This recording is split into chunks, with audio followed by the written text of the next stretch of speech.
গোপ চুরি সুকুমার রায়। হেড অফিসের বড় বাবু, লোকটি বড় শান্ত।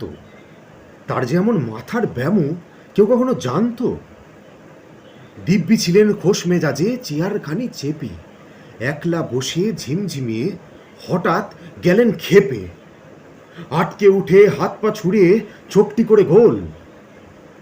হঠাৎ বলেন, গেলুম গেলুম, আমায় ধরে তোল। তাই শুনে কেউ বদ্যি ডাকে, কেউ বা হাঁকে পুলিশ, কেউ বা বলে কামড়ে দেবে, সাবধানেতে তুলিস। ব্যস্ত সবাই এদিক ওদিক করছে ঘোরাঘুরি। বাবু হাঁকেন, ওরে আমার গোঁফ গিয়েছে চুরি। গোঁফ হারানো আজব কথা, তাও কি হয় সত্যি? গোঁফ জোড়া তো তেমনি আছে, কমেনি এক রত্তি। সবাই তাকে বুঝিয়ে বলেন, সামনে ধরে আয় না। মোটেও গোঁফ হয়নি চুরি, কখনো তা হয় না।